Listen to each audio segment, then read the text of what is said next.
Over a week, but I'm sure the sting is still there.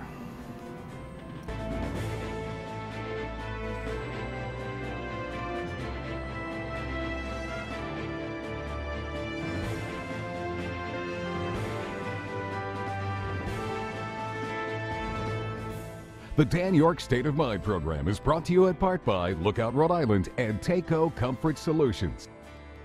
And even that opening remark, I think, is nonchalant. There's a thing that happens in America when we have these, unfortunately, too many mass homicides shootings, call it whatever you want, that as long as we can kind of get through the news cycle and get, just keep moving on, we take a deep breath and we just, there but for the grace of God go I and go, and it's just, I don't know what the psychological answer is to that. All I think we can do is the best we can do, and I think most of us feel these things in our head and our hearts more than we do in community. But there was some community gathering last week in response that was quick and dirty, as they say, putting together, but beautifully executed, and it really touched me, and everybody who was there, I'm sure, felt the same way, and I thought it was time to based on schedules and the like, to reflect on it. So welcome in on this Monday evening. Now, you may see this show once or twice over the course of our schedule, but this is an original show the night before Election Day.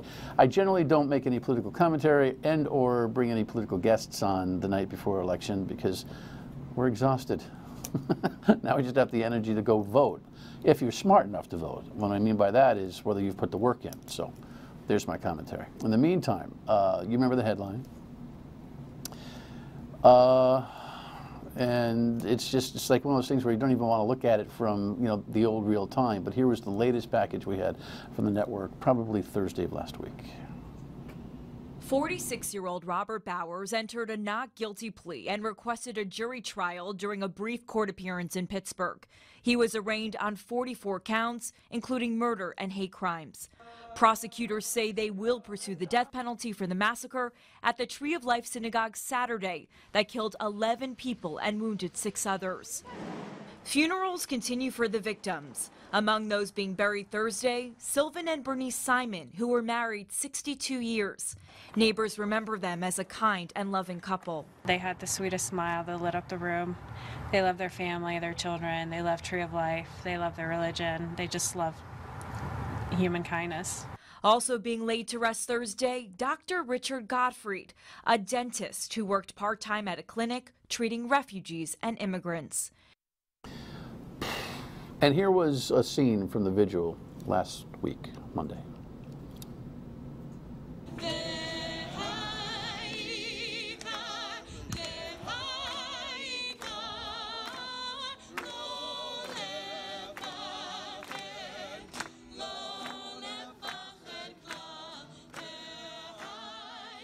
So I thought it was beautifully solemn. You could hear a pin drop in that crowd, Rabbi. It was something. Wendy, welcome. Rabbi Sarah Mack is with us. You've been here for hey, let's compare religions and faith stuff. But you've also been here for some tough stuff. Mm-hmm. I guess it doesn't get any tougher than that unless the human condition suggests that you say, thank God I wasn't at home. Yeah, no, it's tough. It's been a tough week for the Jewish community. Yes. Absolutely. Yeah. My condolences for what's happened. I know that feels like a weird thing to say. I wrote a note down before I started. I got an email from a guy the other day. I said, hey, how many vigils did we have with the church shootings? Don't remember that. And, my response is, well, A, we did. We did. B, though, there is a Jewish family, it feels. Mm-hmm. Maybe more so than other faiths might be able to represent when it comes to the large geography of the country. Yes? I mean, I felt Monday like there might be 600 miles of separation, but there wasn't any. Mm-hmm. Yes? Yes? Yes? Yeah. I agree, and I think we're a very similar size to the Pittsburgh community, and there are just many parallels and a lot of similarities. So I think that it did hit very close to home, and there are a lot of Pittsburgh and Rhode Island connections, personally. Talk to me about how that vigil came together. That was pretty quick. Absolutely, and I will tell you that we did have an event for when there was the shooting in Charleston, and we unfortunately come together as an interfaith community when there is hate crime of any kind, be it in our own state or around the world, and so we're fortunate to have that kind of connection. But I will tell you, the first text came on Shabbat morning after Torah study from Wendy, who said, look at CNN, which I did immediately, and knew that this was going to rock the Jewish community to the core. And we're fortunate to have just a really wonderful collaborative Jewish community, as well as an incredible interfaith community who stepped forward and said whatever we can do. And really that was sort of the beginning of it. By Saturday night we had a meeting via phone after Shabbat to begin planning, and it went from there. Dig in a little for me. Big picture. What's going on? What's going on? If only I knew, Dan. It's troubling times. It was a troubling week. I mean, I think this was just a part of it, and I worry. You know, it's. Oh, it's random. I don't think it is. It's random. Yeah. Stop. Yeah, there's a lot of hatred. Words matter. And I think, the hatred, it gives license for more hatred, and people act upon it. And it's not the first time that this has happened. I feel like you and I have had this conversation before. I think that's what makes it makes it so hard. I saw a headline this morning. I don't know if we have it. Do we have it? Doesn't matter. Young people feel a growing sense of anti-Semitism. Why? The numbers are there, unfortunately. What numbers? I get emails every day from, there's an organization out of New York called SCN. They oversee all the security for the Jewish Federations of North America. And every single day there are emails about swastikas being spray painted places, people being attacked because there are Jewish hate crimes every single day. And in the last week, the email unfortunately just keep growing in length. And the Anti-Defamation League will concur that hate crimes and anti-Semitic crimes are up. I mean, I think that's certainly not a disputable fact. I mean, that's. So in your roles, I mean, when your community outreach, you're kind of a marketing person and a community person, playing what I think is probably a traditional role. You're playing a clergy role, but you can't just. I'm guessing there's got to be some deep thinking that's going on here about causes of this growth. Do you talk about it amongst yourselves? I mean, is there some academic data? Is there some research that shows? Is it just gut check, hearsay, blame attributed to the cause? I mean, what's happening? Well, sadly, anti-Semitism is one of the oldest hatreds that there is, and I feel fortunate to have grown up in a world where I did not really feel it as intensely as we do in this moment. And I agree. I think as history takes a turn and there's fear of the other, fear-mongering, concern about the stranger, I think it continues to rear its ugly head, and I think it's intimately connected to hatred of all kinds. You cannot distance anti-Semitism from racism, Islamophobia. They're all variations of the same kind of fear and hatred of the other. All right, we'll work on that theme when we come back. Stay with us.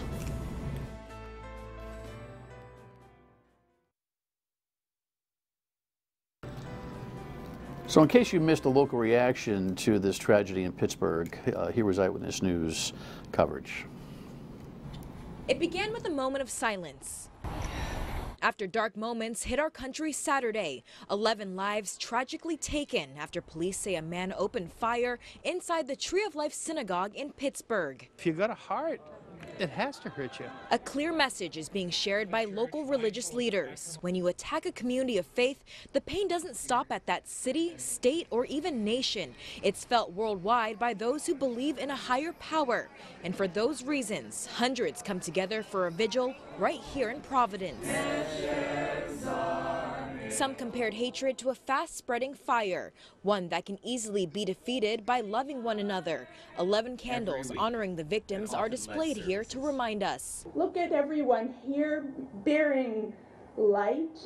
This is how we combat hate. Local rabbis asked the crowd to continue doing the exact thing those 11 people were trying to do when they were killed. May we find the strength to take action to repair our world. And to just do your part. For the owner of the Shalom Memorial Chapel in Cranston, that means making the trip to Pittsburgh to help with those funerals. I already talked to my cohort down there, funeral director, and she needs the help. She's overwhelmed, and I can understand that. Of course, you know, it was really breathtaking, I think, and it really kind of knocked the wind out of a lot of, I don't want to overstate it, it was a, type of reaction when those 4 young people were lighting. They're from, as the story mentioned, they're from Pittsburgh, they're from Tree of Life, right? Brown students. Mm-hmm. That's what I figured. You guys didn't say that in the vigil, but I figured they looked like college kids. How'd that come together? You know, they were there that evening with the Brown Hillel Rabbi Dardashti, and she offered them forward to light the candles, and we knew that how powerful that would be. Instead of course, I think they were comforted and really bolstered by the support of the community as well. So there are a lot of Providence-Pittsburgh connections. I think that's another reason why this was so painful. I mean, a lot amongst the temples, or the cities themselves, individuals. Jewish community. You know, a lot of Pittsburgh natives now live in Providence because, as Wendy said, there's similar communities. I think the East Side is a lot like Squirrel Hill. It's and you know, they're Pittsburgh rabbis who've served here. You know, the connections are extensive, and I think that touched home even more. You said something in the last segment, a concern about the strangers. I'm asking about motive and why is this happening.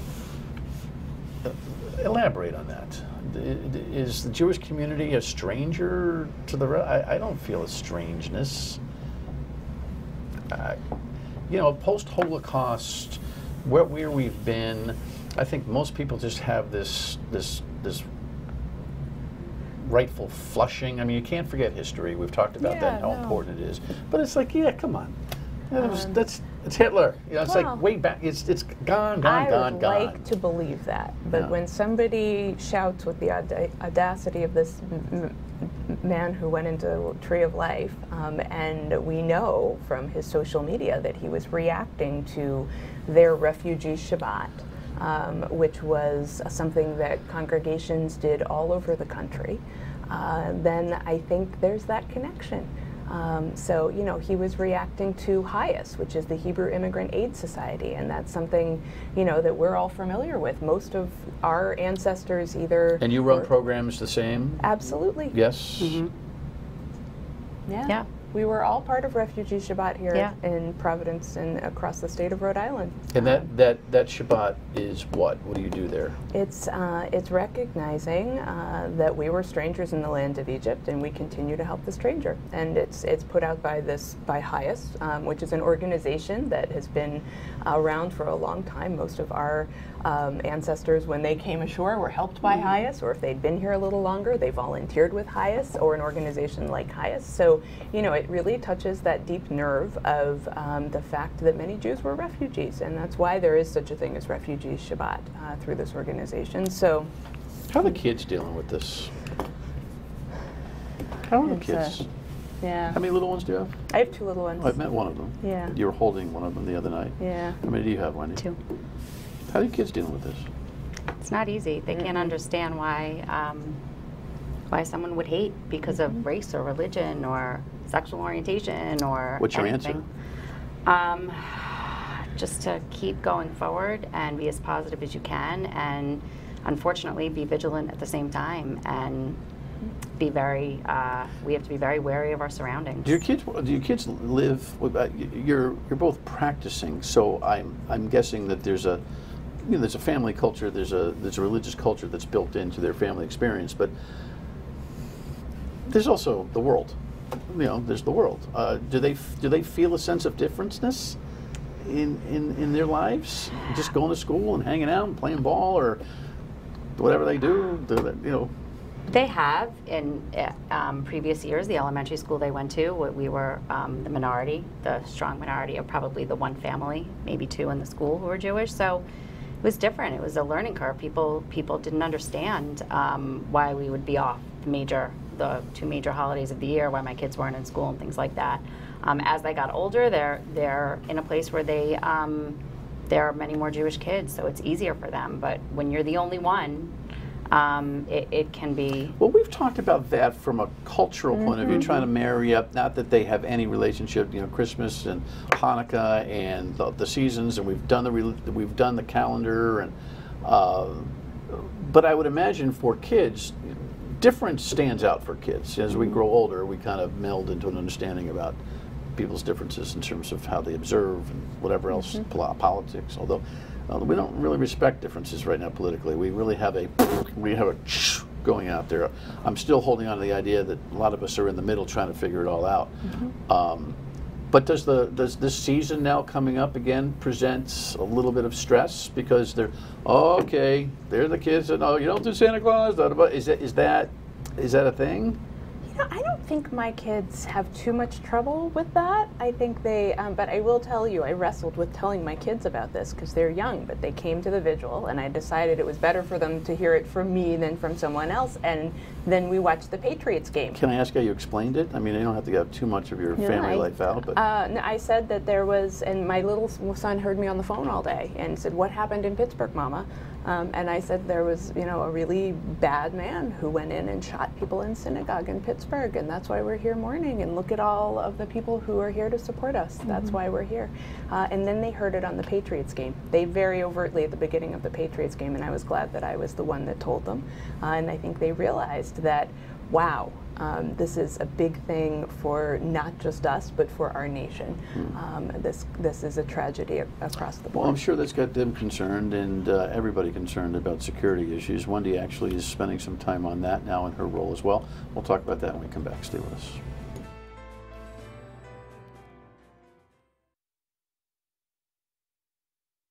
So even in the darkest of moments, our holy writings guide us and give us strength. The Torah challenges us and inspires us to make change and to build the world we want to see. Our Torah, our tree of life, teaches us, do not stand idly by while your neighbor's blood is shed. It teaches, love your neighbor as yourself. It teaches, you shall care for the stranger, the widow, and the orphan. I mean, it looks like a strange perspective video-wise, but I was just standing in the crowd and wanted to grab some of the flavor of this, and that is Rabbi Sarah Mack, who was addressing the team there. You're heading up some security efforts now for the temple or for the Jewish Alliance? No, for the Jewish community. So I work for the Jewish Alliance, and we had, fortunately, a bomb scare about 2 years ago. It was a bomb threat. And after that, we realized we could have been much better prepared. So the position of security liaison was formed, and that's a big part of my role. And I work with local authorities, federal, and SCN, and we've upped our security tremendously, and I'm a resource and a liaison for all the Jewish agencies and synagogues in the state of Rhode Island. Well, your kids afraid to go to temple? Yes, no, not yet. Good. Yeah. Good. And you got to calm that down. You got to talk about the randomness of this. No, they'll get a better chance of hitting the lottery. All this stuff. They're kind of trying to bring a calm to it. But there was a letter that came out from the board at Temple Emmanuel that circulated that talked about their stress in dealing with the issue of security over time and things that they've hesitated to do, and then they just went ahead and said, okay, this is what we're doing. we're locking the door. You know, we're going to have a, you know, a little video or a voice box monitor. You know, we'll buzz you in. We'll add the personnel, da-da-da. So no longer is the building going to be accessible just to wander in. You'll have to buzz in and be identified.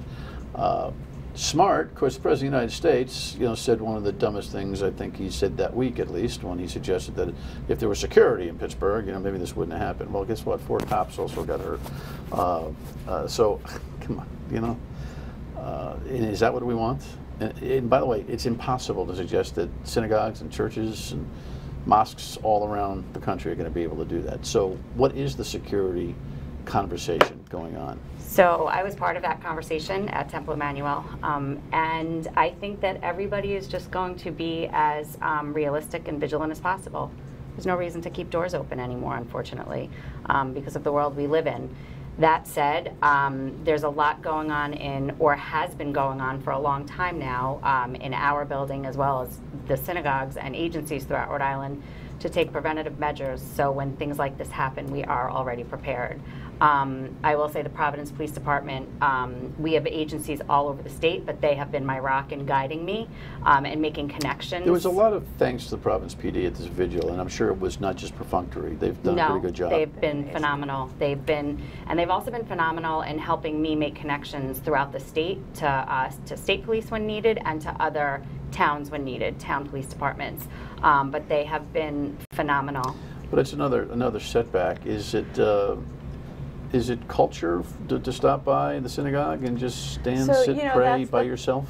It is culture to stop by, right? It's culture to sort of walk in and not have law enforcement there. You know, we talk about hospitality, being welcoming to everyone, and it's how do we strike a balance between security and that kind of hospitality. But you know, we're fortunate. We're very grateful to Wendy and her expertise. The law enforcement and public officials, everybody has been incredibly supportive of us. But you know, the conversation changes a little bit. You know, and when you have people's security at stake, it bears discussion. So there's no moral to the story. It's a stupid thing to ask about. But you know, give me 20 seconds. What's your head and your heart saying right now?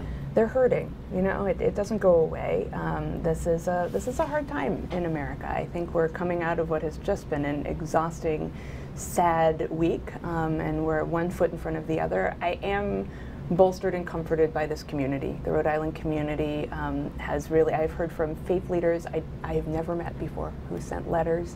Mm-hmm. I feel embraced, and that to me is the beautiful thing, and it gives me hope. All right. Hang in there. Appreciate you coming. Thanks, Dan. Final word and we come back. Stay with us.